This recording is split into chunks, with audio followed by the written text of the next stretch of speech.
Hello বন্ধুরা, যা গরম পড়েছে তো এই সময় একটু নিরামিষ রান্না বান্না আর রান্নায় যদি দেওয়া যায় টক দই, তো সেই রান্নাটা কিন্তু খুবই স্বাদ হয়ে ওঠে। তো আজকে সেই রকমই একটা রান্না করতে নিয়েছি, দই পটল।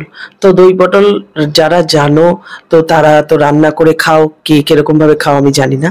তো আমি দেখো এখানে তোমাদের দেখাচ্ছি আমি কিভাবে দই পটল রান্না করি। তো এখানে আমি দইটাকে ভালো করে ফাটিয়ে নিচ্ছি, একদম দেখো ভালো করে ফেটিয়ে নিচ্ছি। আর পটলগুলোর গায়ে মানে পুরো ছাড়াইনি, একটু আলতো ছাড়িয়ে নুন মাখিয়ে নিয়েছি। আর এখানে মশলাটা নিয়েছি আদা, টমেটো, জিরের গুঁড়ো এই আর কাঁচা লঙ্কা। তো এইটাকে একটা মশলা পেস্ট বানিয়ে নেব। আর এই দেখো কড়াইতে এখন দিয়ে দেবো সর্ষের তেল। আর এই সর্ষের তেল দিয়ে কিন্তু আমি দই পটলটা রান্না করব। সর্ষের তেল দিয়ে তার মধ্যে এবার দিয়ে দেবো একটু, আমি মানে গরমের মধ্যে না রান্না করতে করতে না পুরো ফুল দেখাতে মানে প্রথম থেকে দেখিয়েছি, তারপরে সব মশলা টশলা দেওয়া হয়ে গেছে। দেখো লাইটও জ্বালাইনি, চিমনির আলো দিয়েই রান্না করছি, কারণ লাইট জ্বালালেও মনে হচ্ছে না গরম লাগবে। তো নুন মাখিয়ে রাখা পটলগুলোকে তারপরে আমি তেলের মধ্যে ভেজে নিচ্ছি, সর্ষের তেলের মধ্যে। এই যে দেখো কিরকম করে ভেজে নিচ্ছি। আর দেখো আমি পটলের খোসা কিন্তু পুরো ছাড়াইনি, মানে একটু মানে ঘষে নিয়েছি, যেই ঘষে বা বলে না যেরকম চেঁচে নেওয়া, সরি ঘষে না, চেঁচে নিয়েছি। তো চেঁচে নিয়ে এবার পটলগুলোকে শুধু নুন দিয়েছি, হলুদ দিইনি, ভেজে নিচ্ছি।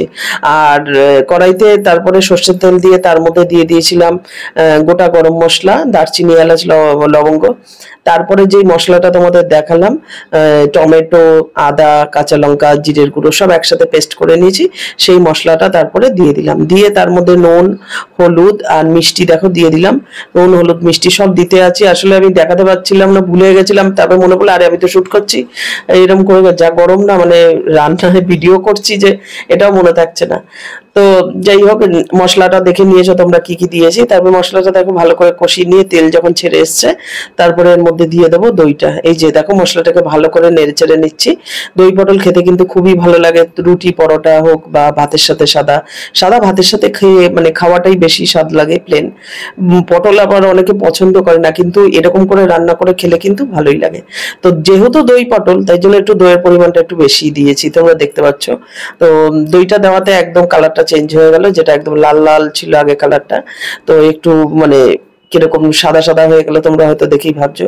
আর গরমের দিনে দেখবে বেশি লাল টাল রং চং খাওয়ার একটু দেখলে না মানে গরম লেগে যায়। তো এরকম দই পটল ঠান্ডা ঠান্ডা তো খেতে, মানে রান্না করার পর ঠান্ডা খাওয়ারই খাচ্ছি। গরম গরম রান্না খেতে আমার একদম এই গরমে একদম ভালো লাগে না। আমার কেন, সবাই আশা করছি ভালোবাসবে না। পান্তা ভাত, জল ঢালা এগুলোই খাওয়া সবাই ম্যাক্সিমাম পছন্দ করো। তো এখন দেখো পটলগুলোকে দিয়ে দিলাম, আর পটলগুলোর দুই দিকে একটু চিড়ে দিয়েছি, কারণ যাতে এই যে রসটা ঢোকে গ্রেভিটা। তো দিয়ে এখন দেখো ভালো করে নেড়ে চেড়ে দিচ্ছি, নেড়ে চেড়ে এই যে দেখো এখন একটু দই দেওয়ার সাথে সাথেই না গ্যাসটাকে বাড়িয়ে দেবে না, সিম করে রাখবে। যদি তোমরা বাড়িয়ে দাও তো দেখবে যে একদম ফেটে ফেটে গেছে, দইটা ছানা হয়ে যায়। আর কিরম লাগলো ভিডিওটা অবশ্যই কিন্তু কমেন্ট করে জানাবে, সাবস্ক্রাইব করো। যা গরম পড়েছে, এই গরমে রান্নাঘরে ঢুকে যারা রান্না বান্না করে তারাই জানে যে কত ধানে কত গরম।